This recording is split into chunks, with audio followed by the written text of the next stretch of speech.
On va démarrer. En tout cas, merci à tous d'être présents pour cette webconférence qu'on a dédiée au commerce de proximité. Alors, pour ceux qui ne me connaissent pas, je suis Corinne Giquel, j'anime la plateforme reconversionfranchise.com, qui est une plateforme dédiée à l'entrepreneuriat féminin et la franchise.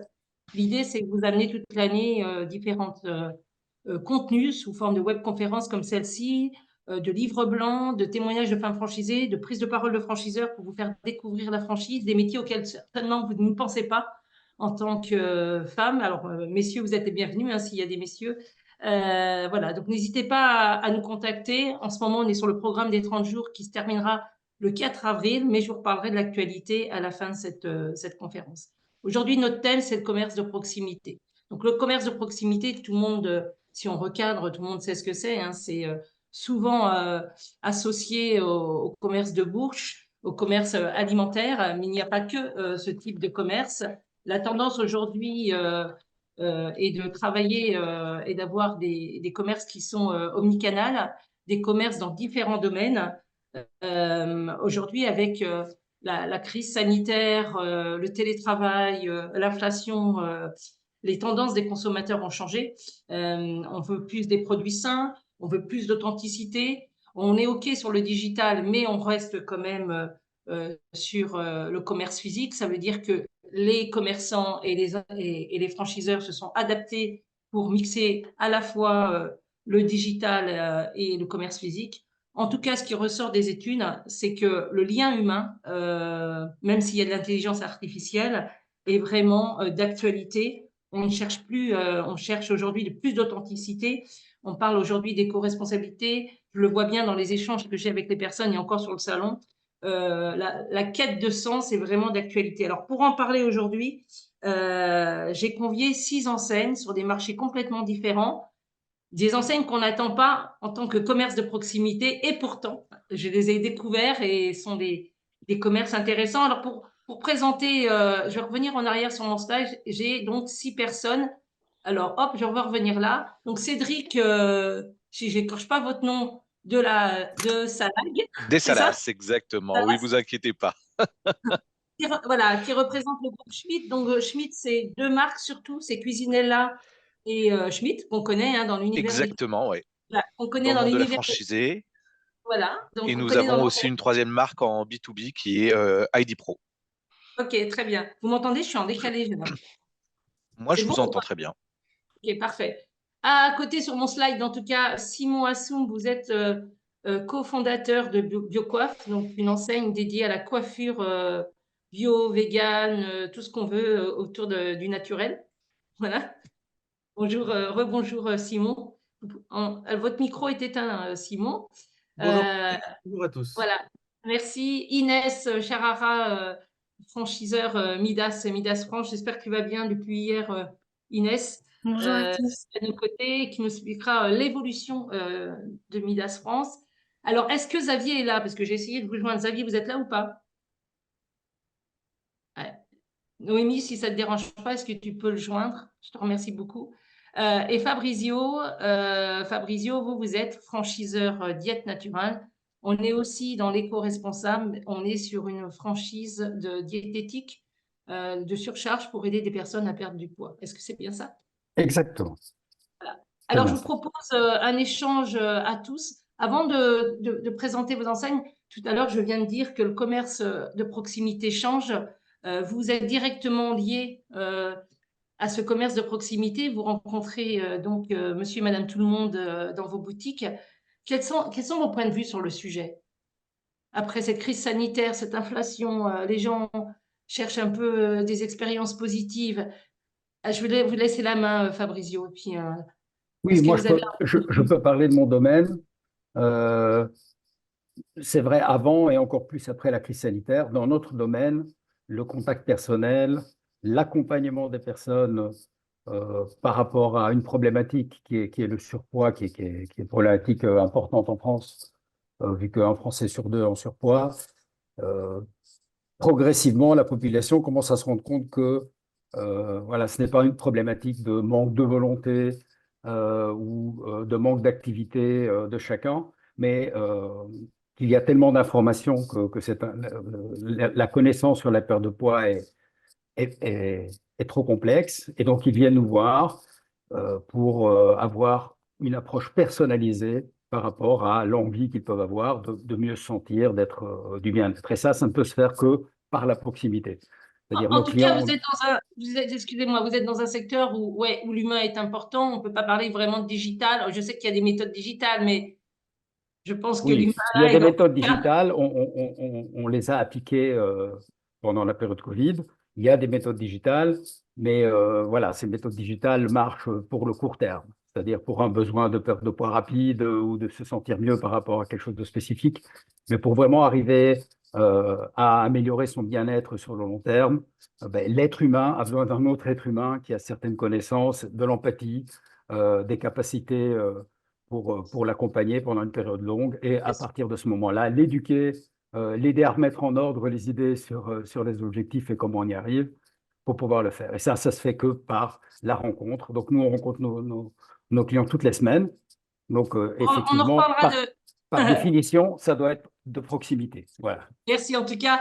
Est-ce que dans le groupe Schmitt, donc Schmitt, hein, c'est des cuisines, mais j'aurais voulu votre point de vue sur ce que je viens de dire sur les tendances. Est-ce qu'aujourd'hui, vous sentez quand les gens viennent dans vos boutiques, ils cherchent de l'authenticité, du made Ah in bah, France? ils cherchent, ils cherchent et de l'authenticité et de la proximité. C'est d'autant plus vrai chez nous qu'en fait, on ne vend pas un produit fini, contrairement peut-être à l'automobile ou des choses comme ça, où les gens, malgré le côté retail, viennent acheter un produit fini. Nous, on vend des projets. Et qui dit projet dit automatiquement une adaptabilité par rapport aux desiderata des clients. Donc, on peut avoir une première, un peu comme disait Fabrizio, on peut avoir une première approche qui est, elle, digitale en prise de contact.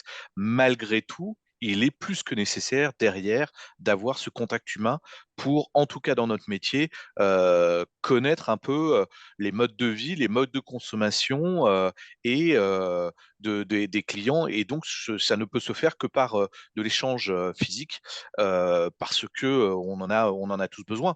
Et ce côté d'authenticité et le côté made in France est quelque chose, en tout cas, qui, chez nous, est quelque chose que l'on met beaucoup en avant, parce que c'est vrai. On a toutes nos usines qui sont en France et en Europe. Enfin, on est en Alsace, donc juste à côté de la frontière, on en a une, côté allemand, mais autrement, toutes nos usines sont en Alsace. Et c'est quelque chose que les gens plébiscitent de plus en plus. Très bien, merci. Dans la même lignée, évidemment, Simon, vous êtes dans la coiffure sans produits chimiques. Alors là, c'est sûr que on est obligé d'avoir un commerce de proximité Oui, pour là, couper c'est les cheveux. sûr, oui. On n'a Couper pas les encore, cheveux, il n'y a pas encore de truc. on peut pas encore couper les cheveux à distance.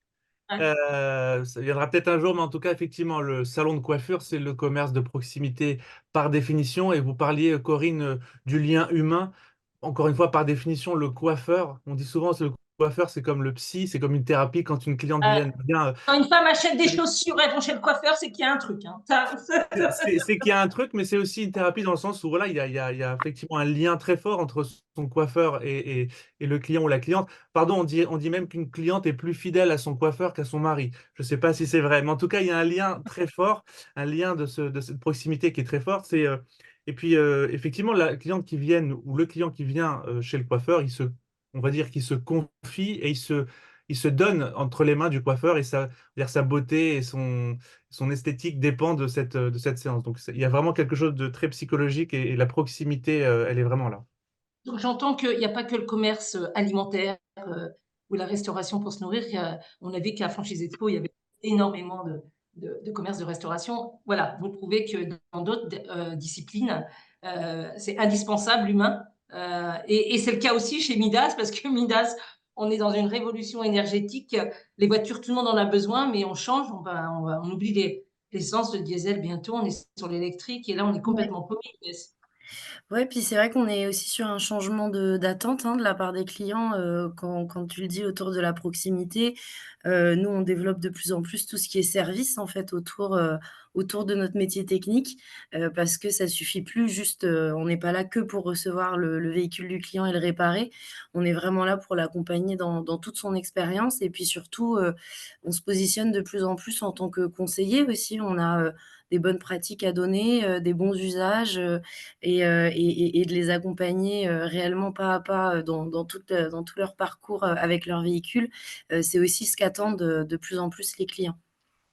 Très bien. Alors, on va démarrer par présenter votre structure. Est-ce que vous voulez réagir ou vous avez des questions à poser? Alors, on n'est pas nombreux, je crois qu'on est 20. Si vous voulez prendre la parole et poser directement des questions, allez-y, sans ça, utiliser la bulle. Alors, est-ce que Xavier de la Poterie est là? Je n'ai pas l'impression, c'est dommage. Donc, moi, je vais quand même prendre la parole pour lui 2 minutes. J'étais très étonnée d'avoir comme partenaire Total Energy parce que pour moi, c'était que de l'EDF et de l'essence, point. Et en fin de compte, Total Energy, c'est surtout des commerces de proximité avec de commerces multiproduits. Je vous le présenterai. Et du coup, c'est dommage qu'il ne soit pas là, mais là encore, les franchisés que j'ai rencontrés prouvent l'échange et le besoin d'échange avec les personnes. On dit souvent que les pompes à essence sont automatiques, mais n'empêche que ça revient de plus en plus. Les pompistes reviennent dans les pompes, donc il y a ce besoin de proximité et d'humain. Alors, pour démarrer, quoi de mieux que de vous présenter vos métiers respectifs et vous faire réagir. Alors, hop, je reviens. Ah non, je voulais, c'est ça. J'avais oublié, juste pour les personnes qui connaissent pas bien la franchise. Donc là, la franchise, hein, vous avez compris, si vous êtes là, c'est donc la possibilité d'entreprendre en s'appuyant sur un existant, un mode opératoire qui fonctionne, qui a été prouvé sa rentabilité. C'est ne pas partir seul, partir avec une marque, un savoir-faire, et c'est ce qu'on va parler avec les franchiseurs, ce savoir-faire qui est transmis. Sachez que 76%, et ça c'est un chiffre qui ne bouge pas beaucoup depuis plusieurs années, des franchisés sont d'anciens salariés. Donc ça veut dire que la reconversion est possible quel que soit le métier qu'on a envie de faire. Les femmes grimpent. La dernière étude qui vient de sortir de l'enquête annuelle de la franchise et de la Banque Populaire dit que 39% des franchisés sont des femmes, donc j'en suis ravie. Et souvent, 66%, elles changent d'activité. Donc, ça veut dire qu'hier, vous étiez secrétaire comptable, gestionnaire. Demain, vous pouvez être directrice, chef d'entreprise sous enseigne de n'importe quelle marque que vous choisissez. Ça veut dire que vous pouvez exercer n'importe quel même métier, même chez la coiffure, parce que je l'ai entendu ce week-end sur Franchise Expo, on peut devenir chef d'entreprise dans un salon de coiffure. Simon nous expliquera comment. Voilà, donc pour démarrer, bah voilà, vous êtes en premier, ça tombe bien. Donc BioCoiffe, c'est un peu la révolution de la coiffure. En tout cas, vous êtes sur moi j'ai envie de dire une niche aujourd'hui, Simon. Avant d'être coiffeur, vous êtes dans la coloration.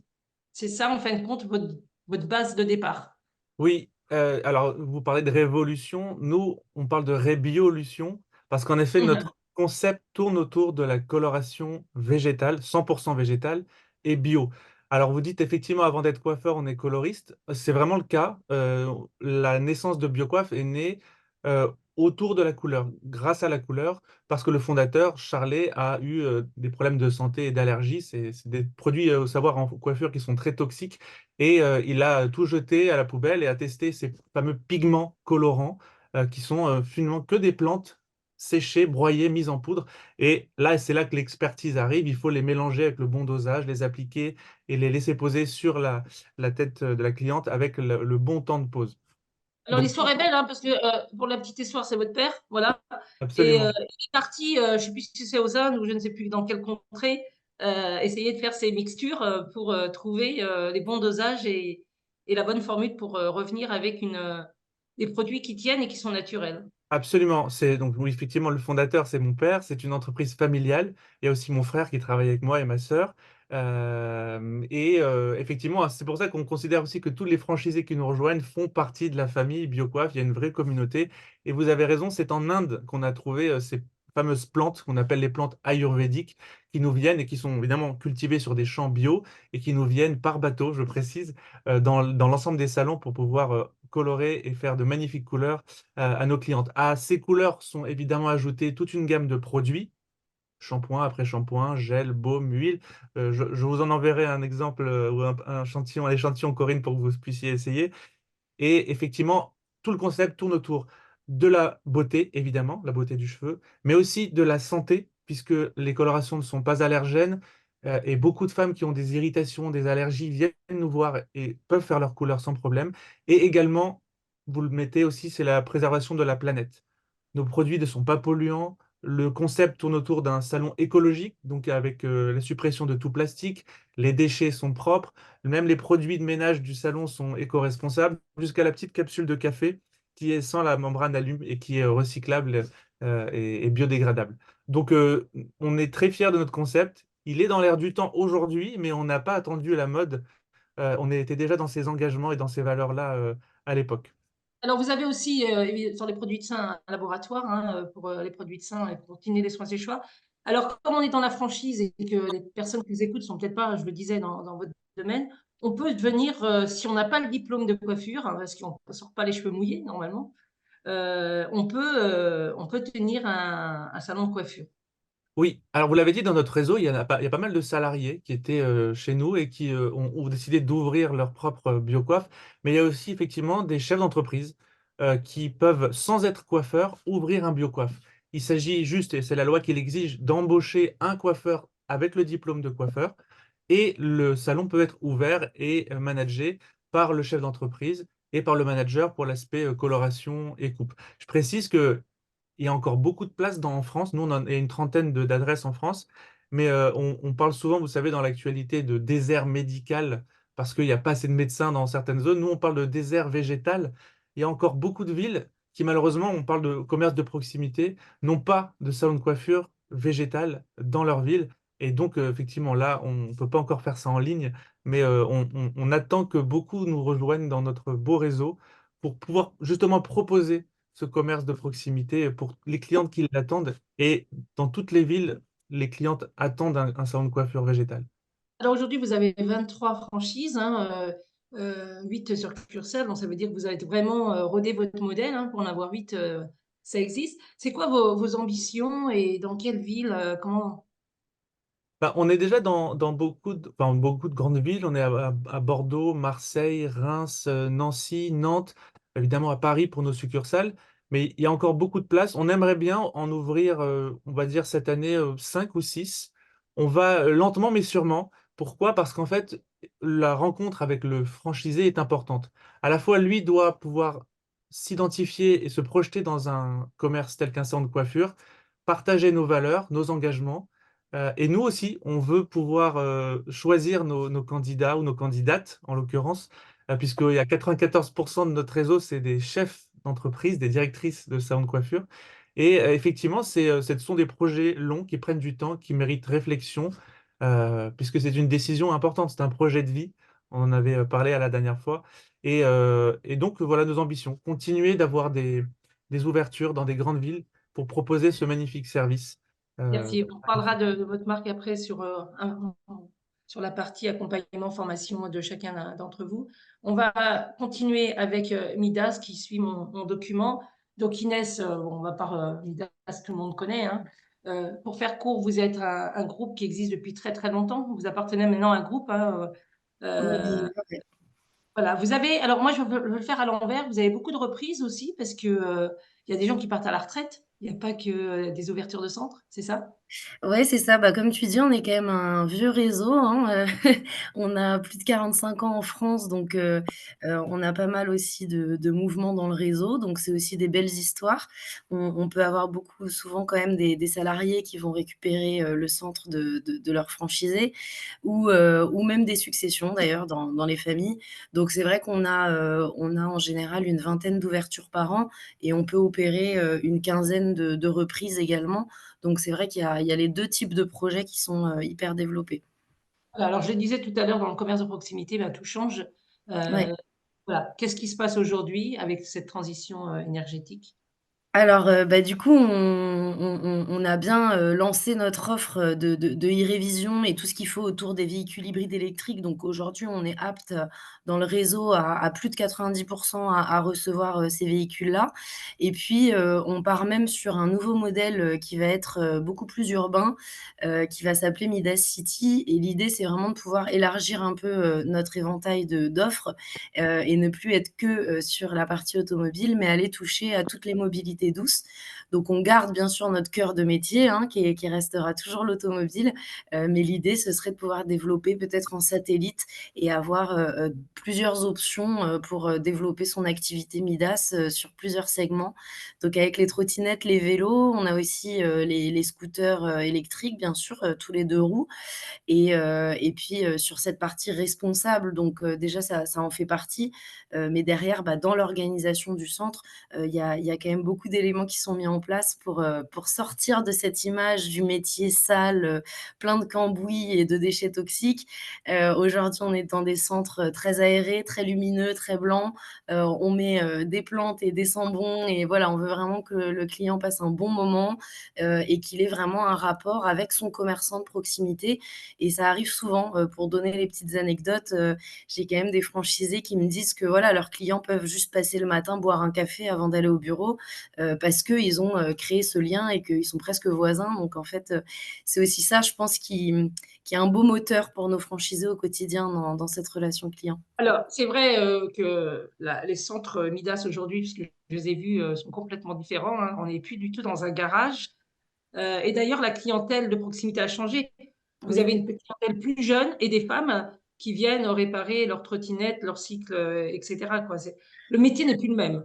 Alors voilà, complètement. vous mixez, hein, le digital. Par contre, vous mixez le digital, évidemment, les nouvelles Oui, bien technologies. sûr.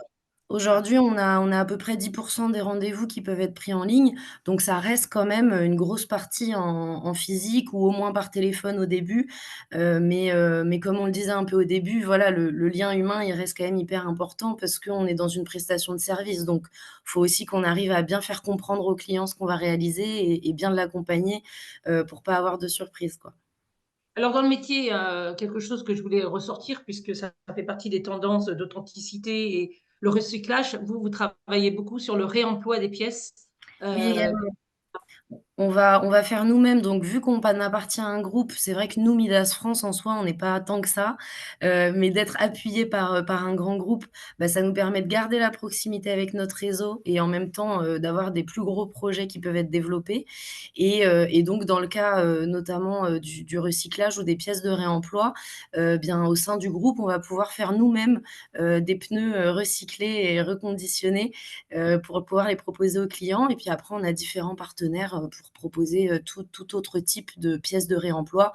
Donc c'est seulement des pièces d'occasion, mais qui sont finalement presque neuves, qui vont coûter moins cher aux clients et qui vont être, dans cette, réutilisation, au maximum de ce qu'on peut en tout cas. Quel est le projet et l'ambition de Midas France? À part d'avoir plus de femmes, je sais qu'il y en a déjà pas mal dans le groupe. Oui. Oui, ça c'est, notre petit combat avec Corinne, enfin un grand combat même de continuer à casser un peu cette barrière du milieu automobile masculin, ce qui est de moins en moins le cas. On a quand même énormément de femmes dans le réseau, que ce soit dans les équipes, techniques, dans le management ou dans le commerce donc ça se développe beaucoup et là, on est vraiment quand même sur cette lancée de nouvelles mobilités qui va beaucoup nous prendre, sur ce nouveau concept d'urbain. Très bien. Bah, écoutez, merci. On reviendra ensemble tout à Merci. l'heure. Alors, je ne sais pas qui c'est. Alors, si c'est. Voilà. Est-ce que Xavier, vous êtes là? Si vous n'êtes pas là, je vais juste dire deux, trois mots euh, sur Total. Donc, Total Énergie, c'est. Oui, c'est des stations essence, hein, qui en fait compte un produit d'appel. J'ai parlé avec des franchisés, ils m'ont expliqué que c'est un produit d'appel, la fidélisation du client qui vient chercher de l'essence. Et du coup, il va payer en caisse. Et du coup, la gérante, puisqu'on est plutôt sur des gérantes chez Total Énergie, donc c'est pas vraiment une franchise, c'est un groupe qui se développe en réseau, donc il y a des différences financières.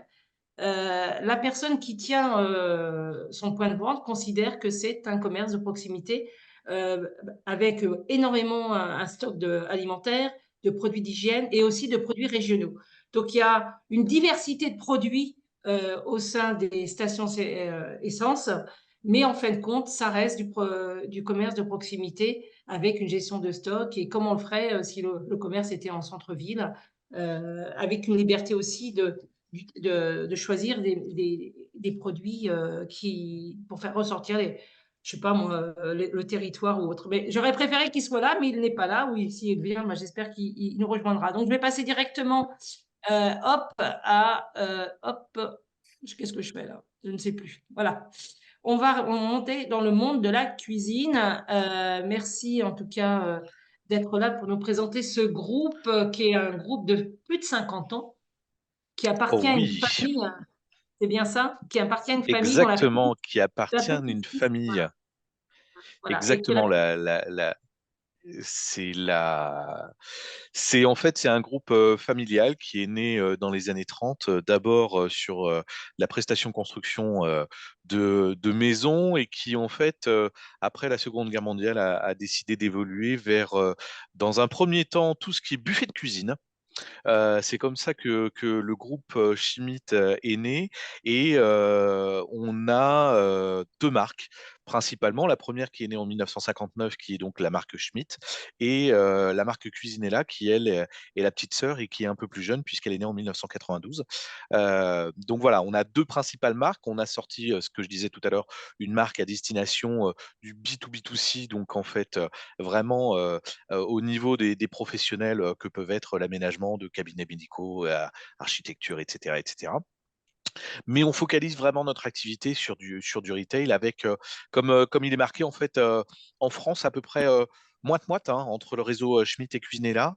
Cuisinella qui est une marque qui est focalisée sur tout ce qui est francophonie, donc principalement en France et il y a quelques magasins satellites qu'il peut y avoir dans d'autres pays francophones. Et Schmitt par contre qui est une marque qui se développe aussi à l'international puisque on a à peu près 200 magasins qui sont disponibles sur à peu près 22 pays actuellement. Donc voilà.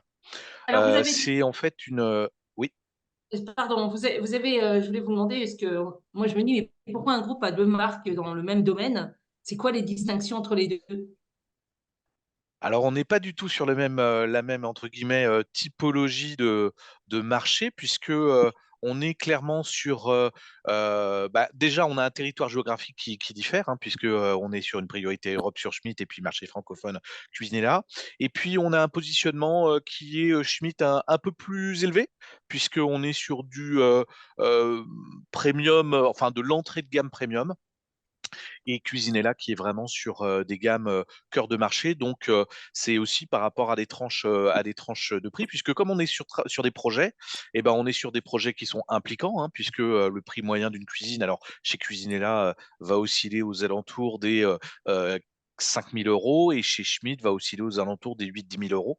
Et donc, bah, naturellement, l'idée, c'est de pouvoir satisfaire une majorité de clients venant vers nous avec différentes typologies de prestations, quoi. D'accord. Et donc, le métier, c'est pas que de la cuisine, maintenant, c'est devenu la Ah maison. non, Ça a explosé c'est vraiment devenu la Covid ou maison. pas? Pardon? Ça a explosé après le Covid ou parce qu'on sait que les Français aiment bien leur intérieur. Est-ce que c'est lié à ça ou ça a toujours été? Bah, non, ça, c'est un marché qui est un peu en devenir, c'est-à-dire que on a cette base qui est quand même la cuisine, qui est quand même le gros de notre activité, mais en fait, on est de plus en plus sur tout ce qui est aménagement et sur tout ce qui est aussi gestion de la salle de bain. Donc en fait, c'est vraiment de l'aménagement d'intérieur au sens global. Les gens rentrent principalement chez nous pour faire une cuisine et en projet complémentaire peuvent être amenés à faire soit du dressing, soit de l'aménagement de chambre, enfin voilà, tout parti. Et on a aussi de tout ce qui est des meubles qui sont aussi à disposition pour vraiment l'aménagement au global. Donc l'après-Covid a été un accélérateur, mais c'est pas, enfin l'origine est avant. Alors, sur le salon, on m'a posé beaucoup de questions sur vous et je voudrais bien qu'on recadre puisque vous êtes là. Euh, Vous avez un métier de vente, certes, mais vos magasins sont des showrooms et en fin de compte, il y a beaucoup de Oui. conseils à domicile et de réflexion avant d'arriver à vendre le produit final. Et il n'y a que du conseil en finalité. C'est que la vente est la conséquence du temps passé avec les clients. Le fait est, c'est que les gens viennent avec une envie.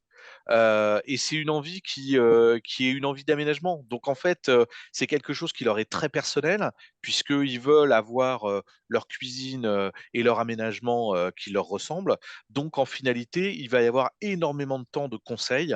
En général, c'est 3, 4, 5 heures. Alors bien sûr, sur plusieurs échéances, hein. On kidnappe pas le client pendant 4 heures dans nos magasins, mais en tout cas, l'idée, c'est vraiment de pouvoir être au plus proche des envies des clients dans un budget à respecter aussi. Ça, c'est quelque chose qui est important et ça, il faut qu'on le prenne en compte pour que ça leur corresponde et ça leur ressemble. Donc, en fait, dans tout ce qui est découverte client, on a, par exemple, quand ils viennent pour une cuisine, tout simplement, les habitudes et de consommation et de cuisine qu'ils font. Est-ce que c'est des grands cuisiniers? Est-ce qu'ils aiment cuisiner? Quel type de matériel ils utilisent? Quelle praticité ils ont? Etc., etc. Donc, en fait, c'est quelque chose qui naturellement demande du temps et pour faire aussi évoluer les projets en fonction de ce que eux peuvent avoir comme idée au départ et la finalité pour que ça puisse et s'insérer dans leur habitat parce que parfois c'est pas toujours simple et puis à leur budget aussi. Voilà. Et puis aussi, Donc on le voilà. disait, cette fabrication responsable aussi, alors là, ça fait partie vraiment de l'ADN du groupe Oui, Schmitt, hein, d'économie circulaire. oui. Euh, voilà, vous êtes vraiment impliqué dans On est toute la panoplie clairement de sur la RSE. ouais, on est clairement.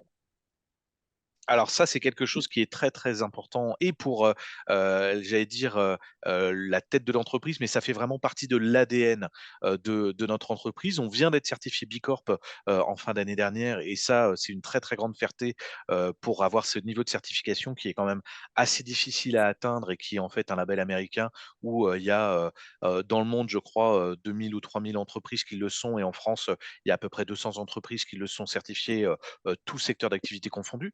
Il y a une vraie préoccupation déjà sur toute la traçabilité des bois qui sont utilisés chez nous, puisque ne sont utilisés que des bois, j'allais dire, certifiés éco-responsables et avec une régénérescence, calculée et contrôlée. Et de plus en plus, chez nous, dans nos modes de fabrication, que ce soit sur, il y a de moins en moins de produits chimiques qui sont utilisés. En tout cas, ils sont vraiment faits, la peinture sont à l'eau, et cetera, et cetera. Donc, voilà, il y a vraiment, une vraie, prise de conscience, sur le fait que demain, nous devons, être un acteur, prenant de cette éco-responsabilité, quoi. C'est quoi merci en tout cas, c'est quoi pour finir, le marché est un marché en pleine croissance, c'est quoi les ambitions pour Cuisinella et Schmitt par rapport aux personnes qui nous écoutent?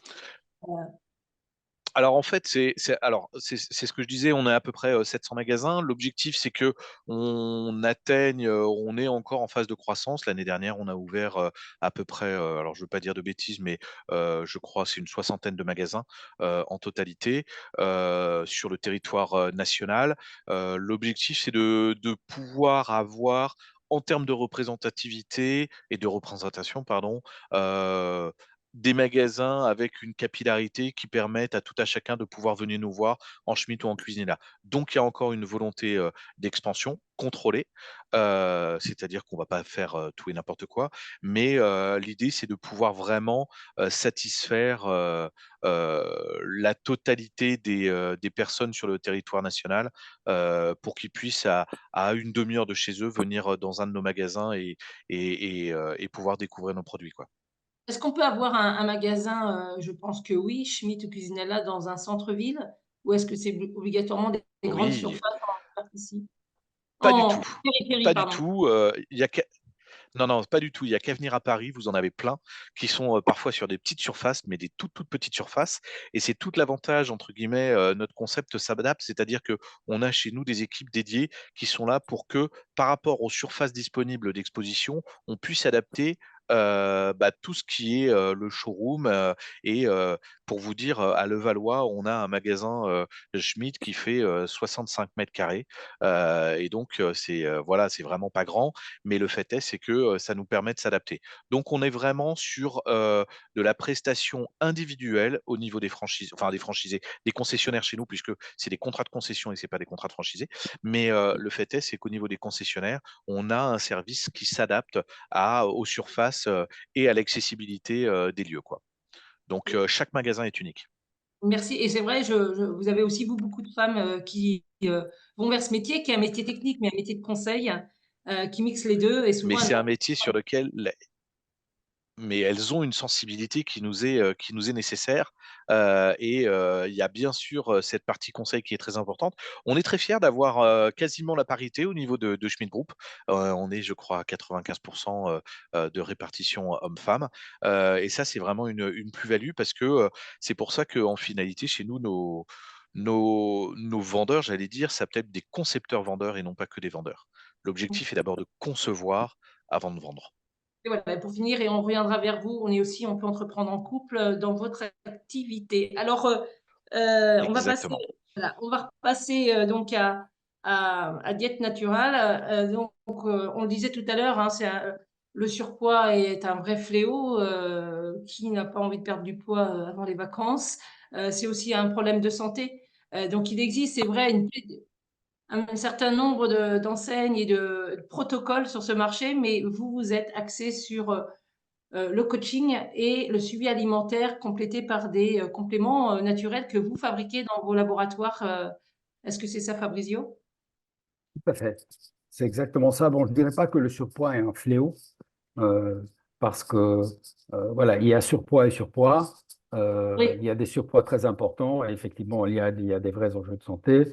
Il y a des surpoids qui sont qui vont et une envie de perdre du poids qui est plus liée au confort et à une envie de bien-être général.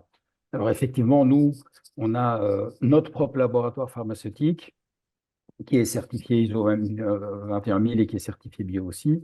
Et notre méthode, il existe beaucoup de méthodes pour perdre du poids. La nôtre est une des méthodes qu'on travaille depuis 12 ans, donc qui a fait ses preuves déjà avec énormément de clients.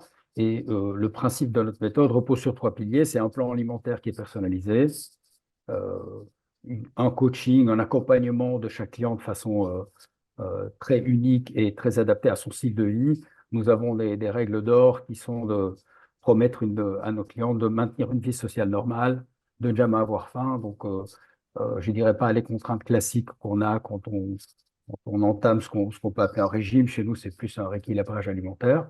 Et ça, complété par des compléments alimentaires naturels et bio que nous fabriquons nous-mêmes dans notre laboratoire, ce qui fait qu'on a aussi une souveraineté par rapport au choix des matières premières, des principes actifs que nous utilisons. Et donc, évidemment, on ne source nos produits et nos plantes, c'est de la phytothérapie exclusivement dans l'Union européenne, parce qu'on veut absolument maintenir une qualité la plus haute possible dans les compléments qu'on conseille à nos clients. Donc, ça repose sur ce templier. Le résultat est que nous sommes très proches de nos clientes, elles viennent chaque semaine dans notre centre. Et grâce à ça, ça nous permet de les accompagner sur le long terme dans leur démarche, qui est une démarche, enfin, la perte de poids, en fait, c'est le résultat, mais avant tout, un objectif de bien-être, d'améliorer sa vie, sa longévité, d'avoir plus de confort dans le quotidien, à se sentir mieux dans sa peau aussi. Alors, il y a un marché permanent hein, quand on sait qu'une personne a perdu 5-10 kilos, que ça se voit, ça rameute directement la preuve, hein, c'est la preuve physique là, ça ramène de la clientèle. Donc, moi, la question que je me pose, c'est un peu comme avec Simon, c'est est-ce que je dois être diététicienne de métier pour exercer ce métier? Voilà, non, non, pas du tout. Déjà, par rapport au premier point, oui, le bouche-oreille, chez nous, c'est la clé. Donc, pour démarrer un centre, on met en place avec nos franchisés des stratégies de marketing digital pour nous faire connaître dans le quartier. On parle de proximité ici, on parle d'une zone de chalandise entre 5 et 10 kilomètres. Et là, on a déjà toute la quantité qu'il faut pour un centre. Et effectivement, le bouche-oreille est la clé parce que aujourd'hui, la perte de poids est une problématique de 50% des Français. Donc, quand quelqu'un perd du poids dans son entourage, ben, on en parle. Maintenant, et donc le bouche-oreille étant le marketing le plus efficace et le moins cher, pour nous, c'est vraiment la chose la plus importante. Évidemment, la condition de ça, c'est de bien accompagner les clients et de les aider à arriver à leur objectif. Et donc, nous, tout notre effort est de travailler avec nos partenaires franchisés. Nous, on dit qu'on a un petit réseau, et donc on est on parle de communauté de patrons et on travaille ensemble pour vraiment donner le meilleur résultat à nos clients et arriver le plus possible à leurs objectifs, avec un objectif pas de court terme, donc pas simplement de perdre de poids, mais de le stabiliser et d'être tout le temps en contact avec eux tout le long de l'existence des centres. Alors moi, j'ai échangé avec une de vos franchisées qui était ingénieure de métier, qui a été aussi cliente et qui a brillé, qui a changé de vie et qui est devenue franchisée chez vous. Donc, elle suit une clientèle. Donc, la Ouais. question que je vous posais, c'était et elle ne vient pas du métier. Donc, vous formez les personnes un peu comme Simon à être des managers, voilà, mais elles sont pas. Alors, elles peuvent embaucher, si j'ai bien compris, des diététiciennes, mais au départ, elles apprennent le Voilà. métier même avec le diplôme. Oui, bon, déjà, donc 80% de nos franchisés sont des femmes. L'autre chose qui est importante, c'est que 80% d'entre elles sont en reconversion professionnelle. Donc, nous avons conçu un centre qui peut être géré tout seul déjà à la base, et c'est souvent pour ça que nos franchisés nous rejoignent. Donc, 2 points importants. Un, on peut gérer son centre tout seul. Donc, au démarrage, il n'y a pas besoin d'engager quelqu'un. Et deuxièmement, l'investissement initial est vraiment très peu important. Nous, on joue sur le long terme. On n'a pas de rentabilité à l'ouverture d'un centre, mais on va travailler avec nos franchisés sur le long terme. Et donc, on veut ouvrir la porte à des centres qui sont assez petits, hein, en moyenne entre 35 et 45 mètres carrés, à toute personne qui a un tout petit apport et qui veut développer une activité, devenir quelqu'un dans son quartier, avoir une vie indépendante de patron. Et donc, l'accessibilité à notre franchise, c'est un point extrêmement important par rapport à l'activité qu'on met en place. Après, c'est avant tout l'épanouissement et l'envie d'être indépendant, d'être son propre patron. Et c'est pour ça qu'on parle de communauté de patrons. Nous travaillons comme ça. Nous formons évidemment nos franchisés. Donc, par rapport à votre question, oui, il n'y a pas besoin d'avoir un diplôme quelconque pour nous rejoindre. Nous nous occupons de la formation en phytothérapie, en principe de nutrition, en aussi mentalisme, parce que la proximité des clients, réussir à se mettre à son niveau, au diapason avec lui pour pouvoir transmettre notre savoir et en même temps bien être à l'écoute des problématiques est la clé, surtout à la différenciation de notre proposition à nos clients. Alors, dernière question, j'ai écrit 120 magasins en Europe, donc vous vous implantez en France, c'est ça? Vous êtes très Voilà. présent En fait, Italie, on Espagne. a un peu comme Cuisine et la Chute, nous avons 2 marques dans notre groupe. Une marque qui est Diète Naturale, et nous avons 120 centres en Italie déjà, donc la méthode a fait ses preuves, et nous développons maintenant le réseau Diète Naturale en France. On a ouvert notre premier centre école, et là maintenant nous sommes déjà en discussion avec 5-6 candidats, donc on aura, je dirais, pour le mois de septembre, on aura déjà 5-6 centres ouverts en France. Mais nous avons aussi un deuxième réseau qui s'appelle Bodisano, qui est un petit peu plus développé que Diète Naturale, dans le sens que nous offrons à nos clients là des conseils diététiques et de l'esthétique minceur pour compléter ce service. Et donc, nous avons aussi de l'expérience, et là, nous avons plus de 30 centres en France, donc nous développons aussi, nous connaissons déjà le marché français, et nous avons décidé de déployer Diète Naturale en France, justement pour répondre aux besoins de candidates à la franchise qui, elles, n'ont pas l'apport personnel pour pouvoir accéder à nos centres Bodisano qui sont plus importants, et en même temps de pouvoir faire ce métier qui est un métier d'assistance aux personnes, de faire du bien autour de soi, pour un investissement vraiment absolument tout à fait disponible à toute personne qui va accéder à la franchise. Ok, on va y reparler. Donc, rentrons dans le vif du sujet. Si vous avez des questions pour l'un d'entre eux, n'hésitez pas, s'il vous plaît, parce qu'il tout n'est pas dit. Oui. Ah oui, allez-y. Oui. Oui, bonjour à tous. Merci pour ces belles présentations. Nous avions évoqué effectivement le principe de formation pour accompagner les franchisés, hein, quelles que soient les franchises. J'aimerais savoir voilà, de quelle durée il est approximativement, et est-ce qu'il peut être, on va dire, éventuellement faire l'objet d'une adaptation pour chaque franchisé en fonction de son profil, bon, sachant qu'effectivement, le meilleur des ambassadeurs, je pense, pour une enseigne est le candidat qui connaît parfaitement son produit, les méthodologies, l'historique. Donc, est-ce qu'il y a un peu de flexibilité justement sur ces formations et est-ce que vous auriez peut-être à nous donner des temps estimatifs, des temps de formation moyens, voilà, pour Merci de poser cette question parce que c'est justement, ça veut dire que vous suivez. J'allais y venir et leur poser à chacun cette question. Comment on peut changer de métier? Comment on peut être formé quand on n'y connaît rien en coiffure, on n'y connaît rien en diététique, en carrosserie ou autre? Alors, on va faire un tour de table très vite pour voir le temps de formation et après on creusera. Alors, Fabrizio, combien de temps de formation? 10 jours. Alors, ça paraît peu, mais vous nous avez expliqué. Alors, 10 jours 10 jours au sein du réseau siège ou en pratique avec 10 jours au sein du réseau siège dans notre centre école, où on travaillera les- sur les principes de la nutrition, de la phytothérapie, du mentalisme, de la gestion d'un centre, évidemment. Nous avons évidemment des outils informatiques qui viennent en support de tout ce qu'on fait dans un centre. Donc, il y a aussi de la technologie qui vient en support de ce qu'on fait.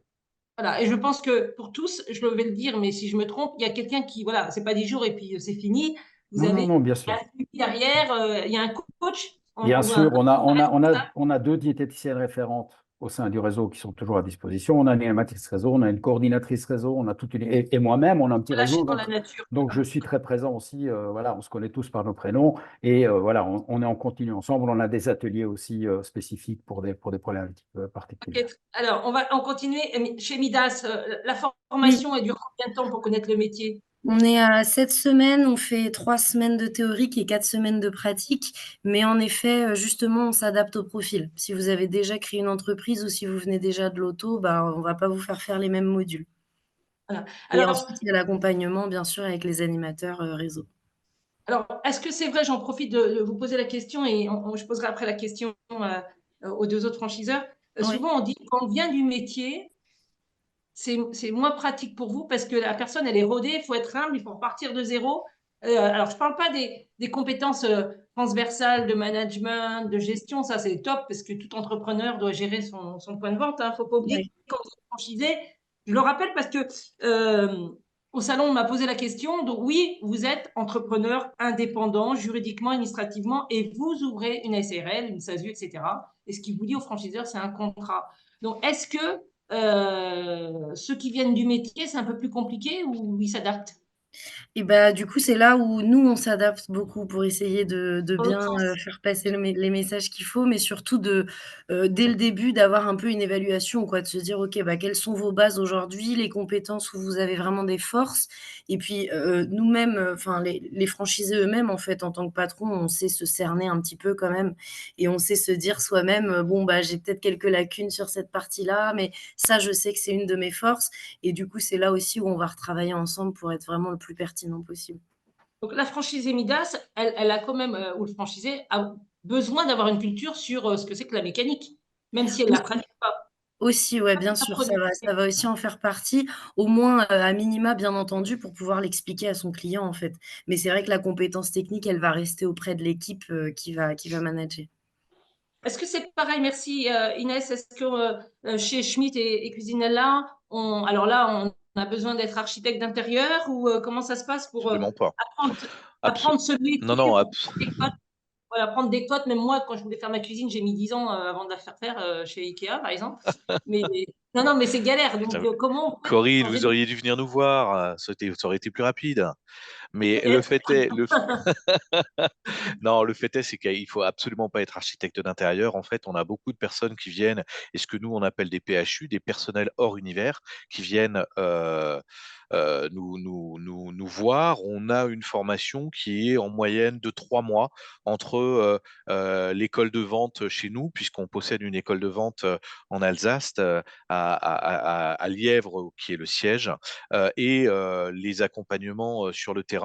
Alors, comme à peu près tout à chacun, en fait, bien sûr qu'à partir du moment où il y a la formation, vous êtes en aucun cas laissé à l'abandon ou seul à devoir essayer de vous débrouiller, puisque nous, on a des équipes de ce qu'on appelle des démarreurs magasins qui sont là pour vous accompagner. On a on a, comment ça s'appelle, des équipes terrain, un peu comme je pense dans d'autres réseaux aussi, hein, que ce soit des directeurs de zone, ce qu'on appelle des retail managers, et en aucun cas, l'idée c'est d'être seul. Le fait d'ouvrir un magasin, c'est vraiment un partenariat. C'est-à-dire que c'est pas le fait de dire: «Tiens, je te donne les clés de ma marque et après à toi de te débrouiller pour arriver à faire du chiffre et je récolterai tout ou partie, de ces chiffres-là».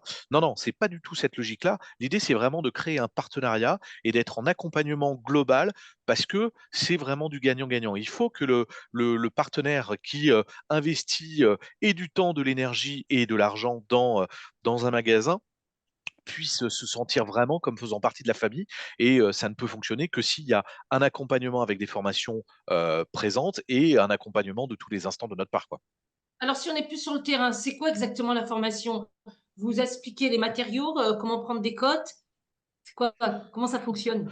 Alors après, il y a une formation, qui est, une formation donc école de vente qui va être, tout ce qui est quelles sont les étapes de la vente à travers les logiciels que nous avons. Nous avons des logiciels, qui sont des logiciels de gestion. On va vous expliquer, comment, prendre des codes, comment construire un projet, bien sûr la gamme des produits qui sont, disponibles, bien sûr, la politique commerciale et comment, on intervient là-dessus. L'idée, c'est vraiment d'avoir un accompagnement pour qu'à un moment, vous vous sentiez à l'aise et que vous puissiez être, totalement, enfin, on n'est jamais autonome, on a toujours besoin des uns et des autres, mais il y a cela.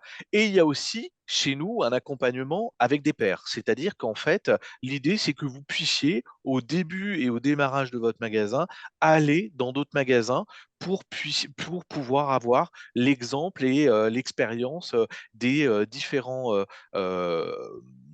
patrons, qui existent et qui, font ce métier depuis déjà, pas mal de temps pour qu'ils vous donnent un peu, les bonnes pratiques et les ficelles, qui peuvent fonctionner. Donc c'est d'un côté de la théorie, avec un accompagnement très spécifique et de l'autre côté vraiment du pratico-pratique pour que ça fonctionne. L'objectif et la finalité de tout ça, c'est vraiment que, ce soit du win-win et que ça fonctionne à la fin. Voilà. Alors, sachez que pour chacun des réseaux, là, je suis focus sur le métier, le changement de métier, mais évidemment, de façon transversale, tout ce qui est management, gestion, etc. Vous aussi, vous avez une partie tous de formation complémentaire. Mais là, je parle de la formation métier. J'espère qu'on a répondu à votre question. Et Simon, chez vous, la formation dure combien de temps pour être coloriste ou manager de coloriste? Voilà. Ah, votre micro, il est toujours fermé.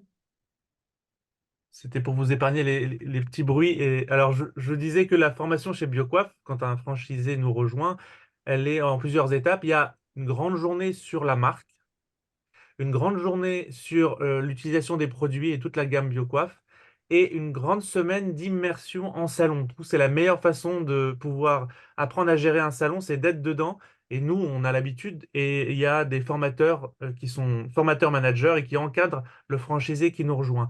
Si le franchisé n'est pas du métier, comme ça vient d'être abordé, évidemment, on personnalise l'accompagnement qui pourra être plus long et on a la chance d'avoir un centre de formation intégré et d'adapter la formation du franchisé lorsqu'il nous rejoint. On conseille, lorsque la personne n'est pas un coiffeur, de chercher son manager d'abord et qu'ils viennent ensemble en formation, puisque ce sera un duo très important, va dire le directeur de la franchise et le manager du salon, pour au moins adopter le discours. Même s'il n'est pas du métier, on ne va pas lui demander évidemment de couper les cheveux, parce qu'il y a des oreilles qui risquent d'être coupées rapidement, mais au moins de maîtriser le discours, le conseil à la cliente. C'est très important voilà, d'avoir quelqu'un qui maîtrise l'ensemble du rendez-vous, des produits, et effectivement, l'aspect conseil en coiffure est fondamental.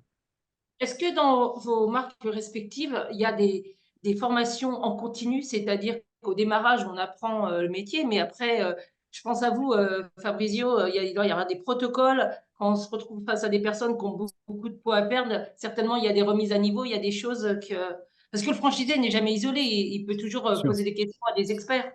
Tout à fait. Alors oui, déjà, nous ne nous occupons pas de personnes qui ont des pathologies. Ça, c'est très important. Donc, quand une personne vient nous voir et elle a de vraies pathologies ou un vrai problème d'obésité chronique, elle va s'adresser on Un va spécialiste. les diriger vers un médecin et éventuellement le médecin travaillerait avec nous sur ça. Deuxièmement, oui, on a des diététiciennes référentes, on a des ateliers techniques, on travaille avec nos pairs, c'est-à-dire avec les autres franchisés et aussi les différentes diététiciennes qui travaillent dans le réseau pour conseiller n'importe quel franchisé par rapport à une problématique d'une cliente. Toutes les semaines, nous faisons un point sur les pertes de poids, sur les clients un par un pour comprendre les spécificités de chacun et partager les bonnes pratiques. On a une visio tous les mois pour partager de nouveau les bonnes pratiques entre nous. Et les ateliers techniques portent sur des questions de plantes, de principes actifs, de méthodes qui marchent ou qui marchent moins bien, des évolutions. Il y a beaucoup d'évolutions dans notre secteur et donc on travaille beaucoup sur chaque chose. On continue tous ensemble. Merci d'avoir répondu à mes questions. J'espère qu'on a répondu à votre question. Je ne me rappelle plus de votre prénom. Oui, Anne, Oui. oui, merci beaucoup. Parfait. Anne. Voilà. Une fois qu'on est formé au métier, il faut y aller, quoi.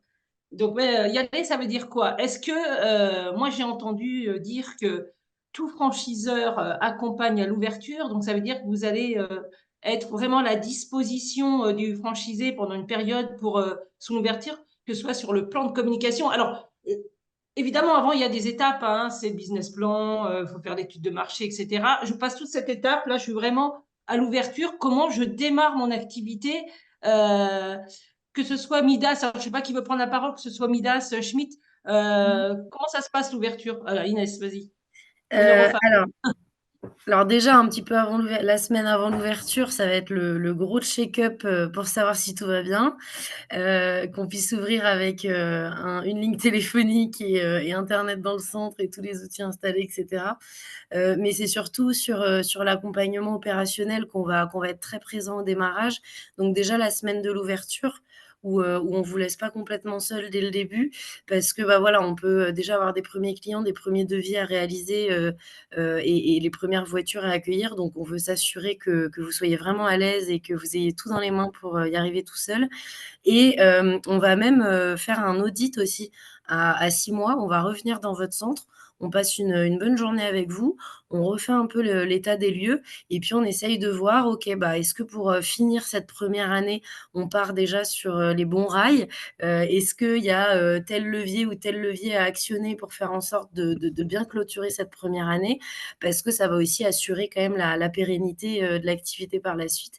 Donc on est d'autant plus présent sur les premières semaines et les premiers mois de démarrage pour être vraiment ne pas se sentir seul. Et puis après, c'est là aussi où on s'adapte. Ça, c'est un peu voilà l'accompagnement classique qu'on va donner au maximum de franchisés.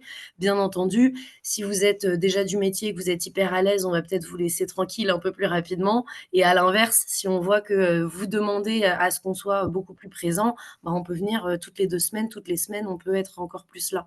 Donc c'est là aussi où c'est, comme on le disait avant, un partenariat, c'est des échanges, c'est être en confiance avec son franchiseur pour justement se sentir assez à l'aise de demander de l'aide quand on en a besoin et que du coup, on puisse actionner ce qu'il faut en face. Alors, Inès a bien résumé ce que c'est que la franchise. En tout cas, je pense que vous partagez tous les trois ces propos. Alors, il faut savoir que dans une enseigne, il y a un animateur de réseau qui n'est pas là pour relever des comptes, mais pour vous aider. C'est la personne qui sera là au quotidien. Est-ce que chez vous, Simon, ou j'ai perdu votre prénom, monsieur ça y est, Schmitt, je me rappelle. J'ai un trou. Cédric, Cédric, voilà. Est-ce que je suis désolée. Cédric et Simon, est-ce que vous avez, vous, des animateurs, vous rebondissez sur ce que vient de dire Inès, on ne va pas dire pour chaque marque, mais est-ce que ça fonctionne de la même façon? Simon? Oui, alors l'accompagnement, il est fondamental. Je reprends juste une seconde sur l'accompagnement avant l'ouverture. Chez nous, le marketing digital est fondamental. On prépare l'ouverture. Il y a vraiment tout un plan de communication pour que l'ouverture se passe dans de bonnes conditions. On a toujours respecté notre promesse, c'est d'avoir des rendez-vous le jour de l'ouverture. C'est-à-dire que pendant les Ah, travaux, on fait de la com, on fait du marketing digital. C'est très important pour nous. On a toujours dit, voilà, on a été les pionniers en végétal, on est les premiers en digital. Il y a une vraie équipe derrière qui soutient, et c'est le rôle du franchiseur, selon moi, le principal rôle, c'est de soutenir la communication de l'adresse et du franchisé. Au moment de l'ouverture, évidemment, comme le disait Inès, on pilote avec le franchisé les premiers rendez-vous, les premiers chiffres. Et à 3 mois, on revient pour pouvoir faire un point sur les chiffres, le fonctionnement du salon et la satisfaction clientèle. On a évidemment, pour vous répondre, Corinne, une coordonnatrice de réseau. C'est un rôle fondamental au sein du réseau, c'est d'avoir quelqu'un qui circule, effectivement, pas qui contrôle, un petit peu quand même, mais qui regarde si la marque est bien respectée, le discours est bien respecté, mais qui est là en soutien pour aider le franchisé à améliorer sa gestion de l'entreprise, sa gestion des équipes, sa bonne connaissance des produits, hein, pour le petit détail, la coordinatrice de réseau est aussi formatrice, donc elle peut aider sur place pour chaque adresse. Et voilà, donc on ne laisse pas notre franchisé, il y a un vrai accompagnement. On dit, voilà, on fournit des produits de la nature, mais on ne laisse pas le franchisé dans la nature. Ok. Il y a des questions qui sont posées, mais je vais finir le tour de table si vous voulez bien avant de répondre à vos questions avec nos invités. Alors, Cédric, l'accompagnement chez vous, je sais qu'il existe, hein, vous avez Non, tout. il n'existe pas, c'est nul. Non, je rigole. Non, non, Il y a bien une sûr qu'il armada existe. derrière, il y a des pairs, il y a tout un système. Non, C'est voilà, blindé. on a une équipe complète qui est là vraiment pour, apporter de la réassurance, parce que naturellement, quand on se lance dans un projet d'entrepreneuriat, c'est quelque chose où on a un peu l'impression de se jeter un peu dans le vide, hein. Donc, l'idée, c'est que on soit là pour tenir la main de nos partenaires. Pour ça, on a bien sûr, tout à l'heure, je le disais, des retail managers qui sont en fait des responsables de terrain qui sont là pour accompagner le lancement. On a des démarreurs, on a des équipes de ressources humaines aussi, ce qu'on appelle chez nous les RRH, donc les responsables ressources humaines, qui sont là pour arriver à accompagner aussi sur les phases de recrutement, puisque c'est vrai que nous, nos magasins sont composés en moyenne de 4-5 collaborateurs, donc il y a peut-être une nouvelle expérience qui est comment est-ce que je recrute la bonne personne, comment j'arrive à lui expliquer ce dont j'ai besoin et que cette personne aussi puisse s'épanouir. Donc, on ne laisse pas dans la nature ces personnes-là. Et puis, ben, un peu comme disait Simon et puis Inès, naturellement, on a toute une communication qui se fait sur les lancements magasins pour que on puisse maximiser la fréquentation et dès le lancement, quoi, pour avoir ce que nous on appelle un kick-off lancé, quoi. Alors, quand vous êtes, alors je l'ai dit sur ceux qui me connaissent déjà, je l'ai déjà répété, quand on rentre dans un réseau, c'est la force d'un réseau, hein, c'est qu'on apprend un métier, on n'est pas seul, on avance en équipe, donc il faut être indépendant mais avoir l'esprit réseau. Il y a cet animateur de réseau et tout au long de la vie du franchisé, vous êtes à leur côté. Moi, j'entends souvent au cas où ils sont là. J'adore cette phrase parce que ça veut dire que le franchisé est un entrepreneur indépendant. Et ce qu'on ne sait pas, c'est qu'une tête de réseau, c'est pas deux personnes. C'est quelquefois une équipe très importante qui peut intervenir dans plein de domaines. Il y a des conventions, vous réunissez vos franchisés et puis certains, si j'ai bien compris, peuvent participer à des commissions RH, RSE, développement, stratégie. C'est-à-dire que la marque vous appartiendra jamais, ça c'est vrai, mais vous pouvez aussi être partie prenante, en tout cas être dans la réflexion avec le franchiseur. Est-ce que c'est le cas chez vous mais très court parce qu'il y a tellement de questions. Inès, est-ce que c'est le cas chez vous sur les commissions et... Oui, bien sûr, on a un vrai partenariat avec les franchisés aussi dans les prises de décision, donc avec les commissions au siège et puis aussi toutes les réunions en région qu'on va aller faire, c'est aussi le quotidien de ces échanges dont je parlais avant où il y aura toujours des remontées et aussi des idées de projets qui vont émerger, de nos échanges avec le réseau. Donc c'est important, déjà de le maintenir tout au quotidien et d'avoir des moments de rassemblement un peu plus officiels comme les commissions où vraiment on va présenter les projets et puis se mettre d'accord avec eux sur le développement, quoi. Voilà. Communication transversale aussi, Fabrizio, chez vous? Oui, tout à fait. Et puis nos animateurs réseau, c'est des franchisés. Donc on travaille entre pairs, entre patrons. Et donc qui mieux que nous, plutôt que quelqu'un qui connaît les théories mais pas la pratique pour le faire. Donc, on travaille beaucoup entre franchisés et de réseau vers les franchisés, bien sûr, en Je pense écoutant que, là. Simon, vous avez certainement des groupes WhatsApp et des choses qui permettent aussi aux franchisés d'échanger entre eux. Oui, Euh, oui. et c'est ça la Oui, force d'un réseau, c'est qu'on n'a pas des collaborateurs qui sont nos collègues de travail, on est tous au même niveau, c'est-à-dire on est tous entrepreneurs. Donc il y a une dynamique, je pense, chez vous comme chez les autres. Simon? on est un commerce de proximité et entre franchisés, il y a aussi beaucoup de proximité. Il y a une communauté digitale. WhatsApp, oui, Facebook, beaucoup, parce qu'il y a beaucoup de photos qui circulent avec les avant, après, ils s'échangent les bonnes recettes. Et nous, on adore impliquer, et je trouve que c'est même obligatoire, impliquer les franchisés dans le test des futurs produits qui vont rejoindre la gamme. Exemple, en ce moment, voilà, on sort c'est pas pour faire de la pub, mais une nouvelle huile pour les pointes sèches. Ben, on envoie à nos franchisés, puisqu'ils ce sont des experts coiffeurs, des échantillons pour qu'ils testent ce produit-là. Et les produits qui donc arrivent dans la gamme auront été validés par l'ensemble du réseau pour que eux-mêmes puissent les utiliser avec leurs clientes. Merci en tout cas. Est-ce que vous avez d'autres choses à rajouter sur l'accompagnement avant que je réponde aux questions et on passe au slide suivant? Cédric, Fabrizio, Inès. Non, non, pareil. Enfin, je ne vais pas faire du plagiat de ce qui a été dit. Clairement, on a cet accompagnement. Chez nous, en fait, on parle d'entreprise étendue, c'est-à-dire clairement que le réseau fait partie dans la co-construction des plans d'action. Il y a bien sûr nous, un comité opérationnel stratégique où des partenaires viennent pour essayer d'élaborer avec le groupe Schmitt le temps long. On a des comités opérationnels réseau où là, on est sur du temps court. Et puis, au sein même du réseau, on a ce qu'on appelle des GP, hein, des groupes de progrès, où l'idée, c'est que les patrons, entre eux, échangent les bonnes pratiques et essayent de voir comment s'entraider pour essayer d'améliorer tout simplement le business. Et ça se fait une fois par mois dans n'importe quel secteur, quoi. Ok, je suis en train de jouer. Merci, hein, je suis en train de jouer avec ma caméra. Ça n'a pas l'air de fonctionner. Si vous ne me voyez pas, c'est pas grave, je parle. Si vous m'entendez, c'est le principal. Le reste, on s'en fiche. Alors, on va répondre déjà aux questions qui sont. Si vous les voyez, je vous invite. Il y en a une qui est pour vous, Fabrizio. Je ne sais pas si vous la voyez. Alors, ça y est. En ce qui concerne diète naturelle, l'investissement initial est peu important. Est-ce que on peut aider un candidat dans la recherche de crédit bancaire? C'est pareil pour les autres, je pense. Fabrizio, à vous la parole. Oui, oui, tout à fait. Nous on travaille avec un courtier, en fait, expert en financement qui a déjà participé, je dirais, au financement de pratiquement tous nos centres. Et donc, il accompagne de façon indépendante euh, le futur franchisé dans ses démarches bancaires.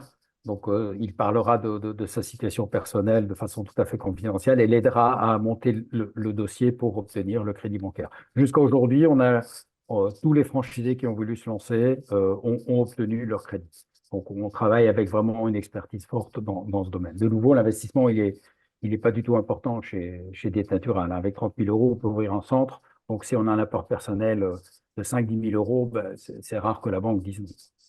Alors, Voilà. je voudrais préciser pour les personnes qui ne savent pas, pour ouvrir une franchise, certes, il y a un investissement. On appelle d'abord un apport personnel. Cette somme que vous disposez, donc ça peut être soit un héritage, soit c'est vos propres deniers. Elle peut être complétée par des aides de l'État. On n'y pense pas souvent. Allez voir le réseau initiative, le réseau entreprend de votre région. Mais pour ça, il faut déjà avoir étudié un concept, voir les charges qui se rapportent à ce concept. Et puis, il n'y a pas que la franchise, il y a aussi la trésorerie. Donc, faites un business plan, identifiez bien votre étude de marché où vous voulez vous implanter et après, vous pouvez compléter votre rapport. Sur Oui, l'aspect la financier, moitié de nos franchisés bénéficient de financement de France Initiative, des prêts d'honneur à taux zéro, etc. voilà, les trois quarts le font et puis utilisent aussi, pour ceux qui sont au chômage, leurs indemnités pour démarrer, hein, puisque quand on démarre en franchise, on est un entrepreneur, je répète, on n'a pas de salaire au départ et du coup, les ressources sont quelquefois utilisées par Pôle emploi, les indemnités. Est-ce que c'est pareil, Cédric, Inès, sur l'aspect financier? En même temps, dites combien ça coûte pour rentrer chez vous, sachant que, Alors, excusez-moi avant que vous parliez, les banques sont très proches de vous parce que, évidemment, le modèle existe. Donc, c'est plus facile de prêter, c'est dommage pour les autres, mais c'est plus facile de prêter à un franchisé qu'à un entrepreneur indépendant puisque les risques sont connus. En tout cas, c'est ce que tout le monde me dit. Cédric, Alors, chez nous, en fait, on est quand même sur un ticket d'entrée qui est peut-être un peu plus élevé, puisque la moyenne de l'apport personnel est aux alentours des 80 000 euros. Ça oscille bien sûr en typologie de projet, hein. Ça oscille entre 50 et 100 000 euros. L'idée, c'est que nous, on a des équipes, hein, qui sont les responsables d'expansion réseau, qui sont là pour accompagner aussi la démarche bancaire. Donc, on a une réalisation de chiffrage, pardon, qui est envoyé au comptable avec le prévisionnel. On organise des rendez-vous de banque, on organise et on essaye d'accompagner à travers aussi un leasing Schmidt Group. Donc, l'idée, c'est vraiment d'être. Oui, il y a un apport par rapport à un projet global, mais l'idée, c'est vraiment d'être accompagnant sur toutes les étapes pour que ça se passe le mieux possible. alors avant qu'on passe la parole à Inès ou à Simon, pour assurer, moi j'ai eu plusieurs échos de femmes franchisées qui ont plusieurs magasins, et comme par exemple, je pense à Madame Pereira qui est dans le 77, qui en fin de compte a eu un retour sur investissement au bout un an et demi sur un de ses magasins. Oui, oui, tout à fait. C'est pas, enfin, on a un C'est pas ticket parce que d'entrée, mais c'est une force.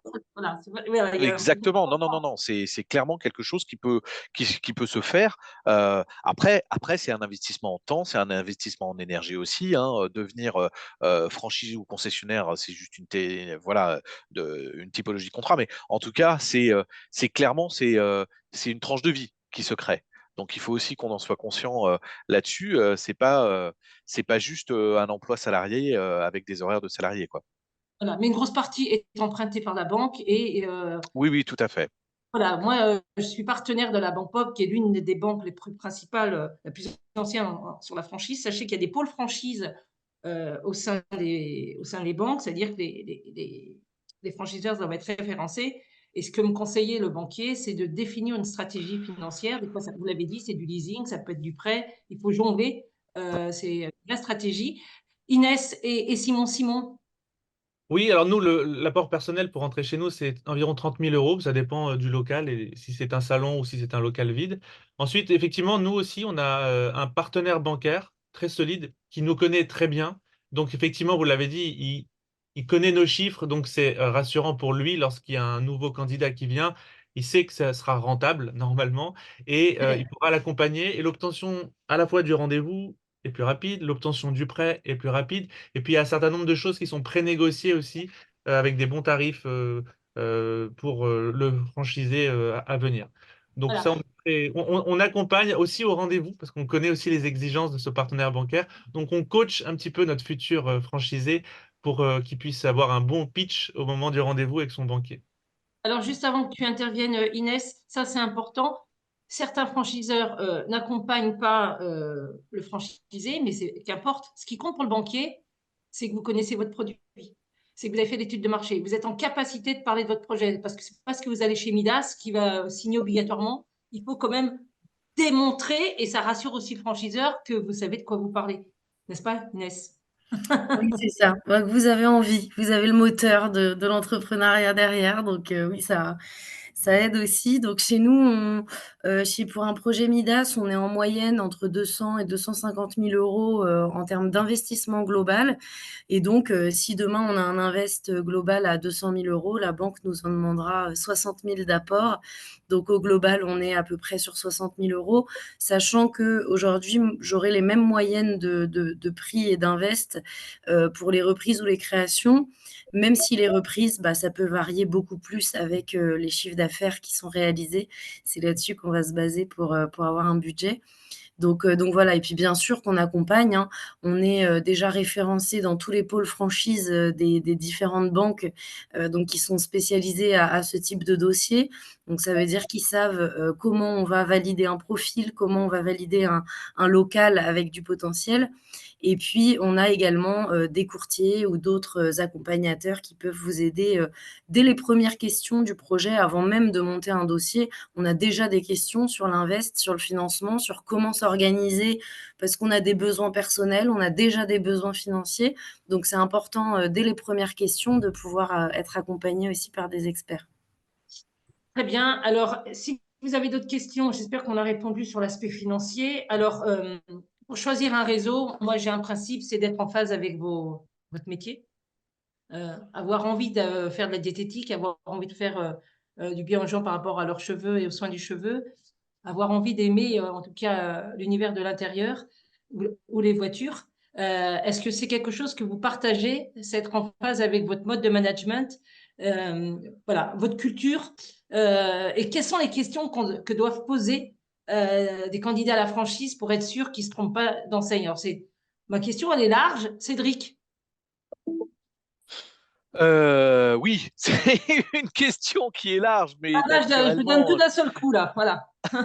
non, mais bien sûr que naturellement, il faut avoir une appétence pour le secteur. C'est-à-dire que, comme je le disais tout à l'heure, on est sur un projet d'une vie. On n'est pas sur un emploi dans lequel on se dit qu'on va arriver et que on ferme la boutique à 6 heures le soir, etc., etc. Donc, naturellement, il faut avoir déjà cette fibre entrepreneuriale, ça c'est quelque chose qui est important. Et après, il faut avoir une sensibilité par rapport au secteur dans lequel vous allez vous investir. J'allais dire, pour donner envie, il faut avoir envie. Donc, naturellement, il faut savoir se projeter. Chez nous, on est clairement sur un monde d'aménagement, on est clairement sur un monde de bien-être intérieur du chez-soi. Donc, il faut avoir cette espèce de sensibilité à l'aménagement. Et en aucun cas être architecte d'intérieur, en aucun cas avoir fait des études, et on l'a dit déjà tout à l'heure, mais il faut aimer les gens aussi. C'est quelque chose qui est important. De toute façon, je pense que dans tous les métiers que l'on fait et tous les secteurs qui sont représentés, actuellement, on est sur du commerce de proximité, on est sur cet échange, on est sur de la construction ad hoc par rapport à des besoins spécifiques, et que si on a du mal avec les relations humaines, c'est difficile aussi. Donc, la première chose, c'est d'abord de vouloir écouter les gens, de vouloir aimer les gens et d'avoir une sensibilité pour pouvoir les conseiller, parce que ce que viennent chercher les gens, c'est du conseil. Donc, très bien. Pour vous, Simon, votre réseau, bon, vous avez été pionnier dans la technique. De quoi vous êtes fier aujourd'hui en tant que franchiseur quand vous regardez les personnes qui viennent vers vous? Bah, je veux remonter à l'origine de BioCoiffe. C'est mon père qui a eu cette idée géniale de n'utiliser que des colorations végétales pour des raisons de santé. Pour des raisons de santé, ça veut dire que s'il n'avait pas trouvé ce système pour colorer les cheveux, il aurait arrêté son métier et ça serait arrêté là. Là, aujourd'hui, il s'était mis dans le défi d'utiliser une alternative, donc le végétal, pour continuer de colorer les cheveux. Donc la raison de la santé, elle est très importante chez nous, c'est dans notre ADN. Et effectivement, à l'époque, son ambition, c'était de démocratiser, de développer au maximum le végétal pour à la fois permettre à des coiffeurs de continuer leur métier, parce qu'il y a beaucoup de maladies professionnelles parmi les coiffeurs, et de démocratiser le végétal parmi le grand public, parmi les clientes qui, pour des raisons de santé, pour des raisons voilà, d'état aussi, par exemple, quand une femme tombe enceinte, il vaut mieux qu'elle favorise le végétal, et plein d'autres raisons, la protection de l'environnement, et ben pour toutes ces personnes-là, le végétal soit à portée de main et soit dans leur ville. Donc pour ça, son ambition, et j'en suis très fier aujourd'hui, on a réussi à le démocratiser, à faire accepter que le végétal, c'est une autre manière de se colorer les cheveux. Et en s'installant et en plantant des drapeaux, en tout cas en France aujourd'hui, bah, on est très fiers de pouvoir proposer ce service. Après, pour Un, répondre un- à votre question oui. pardon, sur le fait qu'un franchisé nous rejoigne, c'est les questions à se poser, c'est effectivement, est-ce qu'il se projette dans un tel commerce? Est-ce qu'il adhère aux valeurs? Il y a des belles valeurs chez BioCoif, c'est la santé, je viens de le dire, la protection de l'environnement et évidemment la beauté. Il faut se sentir à l'aise avec cet univers de la beauté et de l'utilisation de produits cosmétiques. Et on l'a dit, et c'était au début de notre table ronde, l'humain. L'humain est très important. C'est un métier de service, c'est un métier de proximité, donc il faut se sentir à l'aise. Il faut aimer parler, il faut aimer pouvoir satisfaire la clientèle. Ça, c'est très important. Et la question à poser aussi, mais ça vient en premier en vérité, c'est la rentabilité. Et ça, il faut vraiment faire une étude sur cette rentabilité parce que c'est important de pouvoir avoir un commerce rentable dans ce projet très important de vie. Est-ce que, bah, justement, j'avais une question que j'allais vous poser pour passer la main à Inès. Est-ce qu'on est rentable au bout de combien de temps chez BioCoif? Bah, c'est un peu moins d'un an. Les clientes sont nombreuses, on fait en sorte qu'elles soient nombreuses assez rapidement. Et on a un modèle qui fonctionne. On a un modèle qui fonctionne. On refuse parfois des candidats qui ont un local trop grand ou trop petit.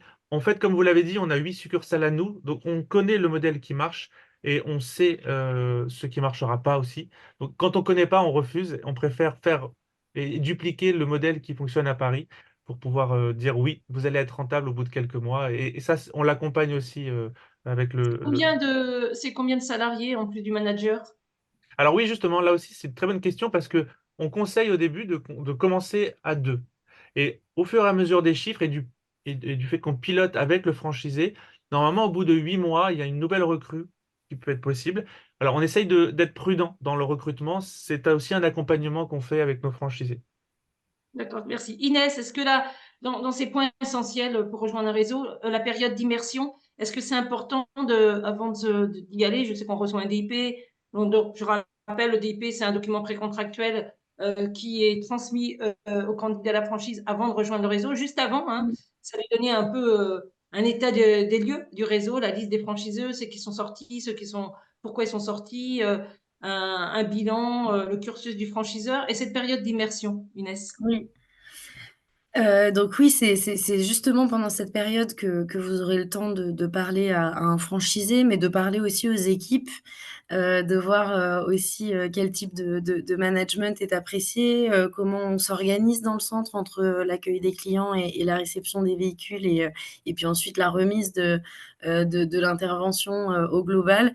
Donc c'est le bon moment pour poser ces questions et ces questions-là à poser pour moi, c'est vraiment quelle priorité vous donnez en fait. Est-ce que pour vous, la priorité dans votre projet, c'est de trouver un franchiseur avec qui vous avez une relation de confiance? Est-ce que c'est de trouver justement un franchiseur qui va être très accompagnant ou un peu moins accompagnant et vous laisser un peu plus de liberté? Voilà, donc c'est aussi vous, où est-ce que vous mettez le curseur et sur quelle priorité vous voulez le mettre? Et derrière, c'est là-dessus que vous allez pouvoir aller creuser et poser les questions. Bah, au final, toi, franchisé, ça fait 10 ans que tu es là. Est-ce que tu as senti la différence en 10 ans? Est-ce qu'aujourd'hui, il y a des choses qui peuvent me plaire à moi? Et donc, après, aller vraiment recerner toutes ces questions-là autour de votre projet. Et c'est ce qui va nous permettre, nous, après aussi, en tant que franchiseur, bah, de trouver un projet qui vous corresponde, de trouver un local et une zone qui vous correspondent. Voilà, il y a différentes typologies de projets derrière. Donc, on a aussi cette expertise, comme le disait Simon, voilà, on sait ce qui marche, on sait ce qui marche pas. Et puis, on sait aussi adapter un type de projet à un type de profil. Notamment, je pense aux repreneurs ou aux créateurs, c'est pas non plus les mêmes typologies de profils et les mêmes attentes. Quand on parle de salaire, si aujourd'hui vous n'avez pas accès à un chômage, vous n'avez pas accès en tout cas à plus d'aides que ça, moi je vous conseillerais de partir en reprise, c'est sûr. Si vous voulez créer de la valeur et que vous voulez investir, et capitaliser votre argent, bah, partez en création et c'est là que nous derrière on va réussir à s'adapter avec vous. Donc voilà, toutes les questions, c'est vrai que c'est très, très large. Là, je donne qu'une partie encore de ce que vous pouvez poser comme question. Mais voilà, n'hésitez pas à parler à plein de franchisés, à plusieurs réseaux différents. Et nous aussi, les enseignes, vous voyez qu'on est tous là, on maîtrise quand même pas mal ces questions-là. On voit beaucoup de candidats qui nous les posent. Et donc, on est tout à fait ouvert à échanger avec vous sans engagement, voilà, ne vous mettez pas la pression. On est là pour échanger ensemble et faire en sorte que vous trouviez le projet dans lequel vous allez vous éclater après, quoi. Voilà, la force d'un réseau et d'un bon réseau, et c'est ceux que je choisis, c'est des réseaux transparents qui sont en capacité, et vous le voyez bien, les réponses sont à peu près les mêmes, qu'on est dans la diététique, l'énergie, il n'est pas là, mais c'est pareil avec Total Énergie, que ce soit dans les cuisines, des voitures ou autres, hein, dans d'autres, voilà. Il y a un fil conducteur, et c'est à vous de poser les questions en fonction de vous. Allez voir, tu as raison, des franchisés, des jeunes qui viennent démarrer, des plus anciens, pour voir l'évolution du métier. Faites une période d'immersion.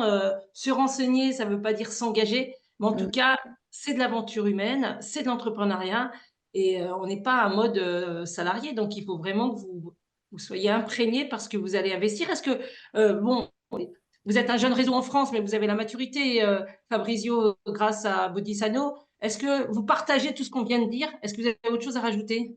Non, non, évidemment, oui. Moi, nous, ce qu'on conseille toujours, c'est d'hésiter ensemble pour se Oui, projeter, pas seulement dans le métier, mais aussi est-ce qu'on se voit, est-ce qu'on a envie de passer X heures par jour dans ce centre, est-ce qu'on se sent chez soi? Bon, l'avantage, c'est que le design a été fait par des Italiens, donc le design des centres est assez agréable, on se sent bien dans nos centres, ça c'est très, très important.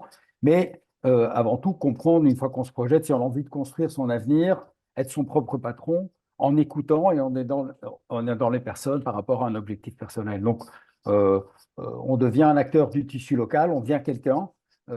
Et est-ce qu'on se projette dans ce nouveau rôle, vu que la majorité des gens qui nous rejoignent sont en reconversion professionnelle?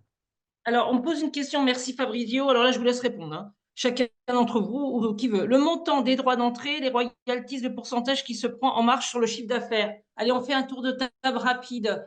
Mais avant, j'ai envie de dire quelque chose. les redevances, c'est pas une taxe, hein, c'est une contribution. Les franchisés le disent, hein, c'est justement cette tête des réseaux qui vous met en place tout ce qui s'ensuit, que ce soit sur des normes techniques, si vous êtes dans tout ce qui est RH et les protocoles, les évolutions juridiques et autres. C'est hyper important. Allez, on fait un tour de table, les droits d'entrée, etc. Cédric, et il m'entend pas. Alors chez nous, voilà, pardon, j'avais mon micro d'éteint, mais au niveau des droits d'entrée, ben, on en a parlé, hein, c'est qu'on est sur un ticket d'entrée sur une création qui est cela. Nous, on est sur des contrats de concession, on n'est pas sur des contrats de franchisés, donc on n'a pas de royalties, c'est-à-dire que l'on vend à nos concessionnaires les produits et après là-dessus, il n'y a pas de, enfin voilà, c'est le Ah, vous prix, êtes margé, le c'est prix ça, le public prix dans le prix. est Voilà. C'est dans le prix public que vous voilà, prenez votre exactement. c'est ça. Ah oui, il n'y a pas de redevance chez vous. Ok, d'accord. Exactement. Il n'y a pas de redevance chez nous. Enfin, il y a une redevance, enfin, il y a une participation pour tout ce qui est On va y communication arriver. RH et informatique, mais voilà. Mais le fait est, c'est que autrement, il n'y a pas de royalties, voilà, C'est sur la vente. Ok. Fabrizio, vous, c'est pareil, je crois. Oui, chez nous, on est complètement aligné avec le franchisé. Donc, il nous achète les compléments alimentaires. Il y a une marge garantie de minimum 60% sur les compléments alimentaires, bon, très importante. Et on est aligné. Donc, plus nos franchisés auront du succès, plus nous aurons du succès aussi. Donc, il y a pas chez nous de redevance. Il y a voilà, une licence pour le logiciel qu'on partage. Et à part ça, c'est simplement l'alignement sur le- la vente des compléments alimentaires. Voilà. Je précise, c'est parce qu'il y a des produits à vendre, donc il y a des marges. C'est pas parce que les Voilà, autres prennent de l'argent parce qu'ils sont dans les services. Non, c'est parce qu'il y a des produits. Donc la marge, exactement. Nous, c'est une vente de compléments alimentaires et donc naturels, bio. Et donc, ces compléments, en fait, nous sont achetés par nos franchisés qui les revendent à leurs clients. Voilà, tout simplement. Donc, on a oui, tout intérêt à ce pardon. que les centres des franchisés fonctionnent bien. Comme ça, nous fonctionnons bien aussi. Voilà. Inès, pareil, non, il y a une redevance. Oui. Hein, chez consommateurs. Oui, oui, nous on a les royalties, donc sur les droits d'entrée, on est à 25 000 € pour un centre Midas. Et si vous en ouvrez un deuxième, un troisième, on réduit à 12 500, sans droit de renouvellement, bien sûr, une fois que vous avez payé pour un site, c'est fait. Et en termes de royalties, donc nous, on a le système des royalties à 4% par mois. Donc, c'est ce qui vous permet de payer le modèle, la marque et pas mal de tout le soutien qu'il y a derrière. Donc, tout est compris. Derrière, vous ne reversez rien d'autre, à part la communication également, où on a une enveloppe dédiée. Donc, pareil, on vient aussi prendre ça sur le chiffre d'affaires tous les mois pour pouvoir justement avoir un budget annuel à réinvestir dans la communication et qui sert après à tous les franchisés du coup. Donc, c'est vraiment un pot commun sur la publicité. Très bien. Simon, de votre côté? Ah non, il faut ouvrir le micro. Décidément. Moi, Oui, j'ai pas de caméra, vous avez le oui, micro. Vous. on vous voit pas, oui, on vous entend. Alors très bien. Non, je disais pour BioCoiffe, pour un salon de BioCoiffe, on a un droit d'entrée et des royalties. Le droit d'entrée, il est de 12 000 € et les royalties sont fixes, c'est de 500 € par mois, ce qui fait que tout le reste, voilà, c'est pour le franchisé. Et on a aussi un logiciel avec un petit abonnement, pas grand-chose, pour pouvoir l'utiliser toute l'année. Et effectivement, comme le disait Inès, on paye une fois au début et après, le renouvellement se fait, il ne faut pas repayer. Et pareil que chez Midas, on a aussi la possibilité de négocier ce droit d'entrée pour une deuxième ouverture, une troisième ouverture, pour favoriser l'extension du réseau. Bon, mais je crois que je vais rester dans la pénombre, c'est pas grave. Ce qui me compte, c'est vous que je dois mettre en lumière. En tout cas, si on fait le tour avant de finir cette conférence, si vous avez des questions, n'hésitez pas. Un dernier conseil, Fabrizio, Inès, Cédric et Simon. Fabrizio, un conseil à ceux qui nous écoutent. Mais avant tout, d'être convaincu de ce qu'on a envie de faire les prochaines 7 années en s'ayant franchiseur. Est-ce qu'on se projette dans ce type de métier? Et puis de ne pas hésiter de nous solliciter, de dialoguer avec nous, de parler de l'avenir et de comment travailler ensemble. Voilà. Cédric? Bah, comme Fabrizio, c'est-à-dire que, il faut réfléchir à réellement si c'est quelque chose sur lequel on se projette, et puis si la conviction est là, et ben se lancer, se lancer. Nous, on sera là pour arriver à vous accompagner, et il faut savoir oser, tout simplement. Et l'idée, c'est oser, mais pas oser seul. Donc, c'est oser avec nous, avec nos équipes, et c'est aussi quelque chose qui permet de progresser, quoi. Et ne pas avoir peur de parler aux franchiseurs, rien ne vous engage, mais au moins Exactement, d'avancer dans votre exactement. projet. Inès et Simon, Oui, pareil, osez vous lancer, osez aller à la rencontre, des réseaux, et surtout, centrer bien ça autour de vos valeurs et de ce qui va vraiment vous stimuler au fond de vous. Parce que nous, on aura beau tout vous donner, en tant que marque, si vous avez pas le moteur au fond de vous et la niaque qui vous amène à avancer tous les jours, ça marchera pas. Donc c'est aussi là que finalement tout va venir et derrière, une fois que vous trouverez les bons contacts en face, vous vous poserez pas beaucoup la question. Le jour où vous trouvez le projet qui vous convient, en général, on a quand même d'instinct quelque chose qui nous dit c'est peut-être là qu'il faut que j'aille. Donc faites-vous confiance et osez. tu as dit quelque chose d'important, c'est que même si on doit poser plein de questions, le feeling est Oui. important avec le franchiseur. Et puis pour cette partie conseil, mais en même temps, je vais vous pousser dans une direction, c'est vrai Simon, c'est que pour vous aussi, c'est important que ton franchiseur sentir les personnes et que vous trouvez des personnes qui sont en phase avec vos valeurs et que ce soit dans les deux sens pour que ça fonctionne. Absolument. Ben, je vais répondre à la fois à cette relance et à votre question. En effet, le conseil, c'est de bien réfléchir à ce projet. On l'a dit, c'est un projet de vie. Et on dit souvent qu'on est plus heureux quand on donne un sens à sa vie. Donc, bien réfléchir aux valeurs de l'entreprise qui sont prônées. Et évidemment, l'aspect rentabilité est importante. On a la possibilité chez BioQuaf, c'est d'allier la rentabilité, le business et l'éthique et les engagements de BioQuaf et de la marque en général, que ce soit même ceux qui sont autour de la table, sont fondamentaux. Voilà, la santé pour nous, la beauté et la protection de la planète. Je veux dire, si le candidat réfléchit bien aux valeurs de l'entreprise dans laquelle il va être et dans laquelle il va professer, ben, la recherche des valeurs est pour moi fondamentale. Le feeling, on en a parlé aussi, je ne vais pas revenir dessus, c'est très important aussi. Alors, si vous avez, pour finir cette conférence, j'ai quand même de l'actu à vous donner. Profitez-en pour écrire, si vous avez des questions, la conférence n'est pas terminée, mais je vais avancer. Donc, dans le cadre des 30 jours, moi, je fais d'autres fois, toute la semaine, là, jusqu'à la fin de la semaine, on va parler de métiers axés sur l'humain, c'est demain matin, sur les services à la personne. On va aller sur la franchise sans local jeudi et on va terminer par les services aux entreprises. Donc, rendez-vous si vous êtes dans une quête de sens et de métier. Et si vous vous posez encore des questions sur ces enseignes qui nous ont parlé aujourd'hui, vous réfléchissez votre projet, je vous invite à aller sur le site Reconversion en franchise, aller voir les vidéos qu'on a montées. On les a embêtés pour leur poser 3 questions à ces franchiseurs qui sont accompagnés de franchisés. Écoutez ces vidéos, posez vos questions. C'est le 28, vous cliquez, vous choisissez 3 créneaux, c'est de 11h à 12h50, voilà, c'est marqué, et vous pouvez échanger avec Fabrizio, Inès, Simon et d'autres évidemment qui font partie de cet événement des 30 jours et qui seront présents toute la semaine. Voilà, donc moi je vous remercie. Est-ce qu'il y a d'autres questions? Vous recevrez de notre part les coordonnées de l'ensemble des franchiseurs qui étaient présents aujourd'hui. N'hésitez pas à revenir vers moi si vous posez des questions. Comme vous savez, je propose des rendez-vous de coaching gratuits.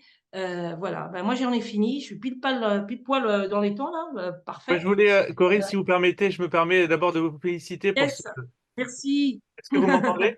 Vous m'entendez Oui, pas? yes. Personne ne m'entend? Yes, je vous entends, je vous Ah entends. pardon, non, je voulais juste vous féliciter Corinne parce que c'est un travail formidable que vous faites sur votre communication sur l'entrepreneuriat au féminin et féliciter doublement parce que cette table ronde finalement là on est entre franchiseurs, elle est parfaite, on se complète parfaitement. Je dirais que après s'être préparé un bon repas dans une cuisine Schmitt, on va aller perdre du poids chez Diète Naturelle et puis après vous venez faire une belle couleur chez nous pour partir en vacances en voiture en Ah, allant passer chez Midas, bien sûr. je vais Très vous fort, embaucher en tant que très très Bravo. fort. consultant. Alors là, Simon, Alors là, c'est elle est bon. fort. Ouais. Alors, attendez, il y a un 3. Alors, soit c'est des merci. Alors, il y a une erreur dans les slides. Ok, c'est quoi l'erreur? Voilà. Alors, parlez, parce que du coup, oui, ça se peut, il y a des erreurs, peut-être, je ne sais pas. Merci. C'est quoi l'erreur, Marianne? Ah, elle est partie.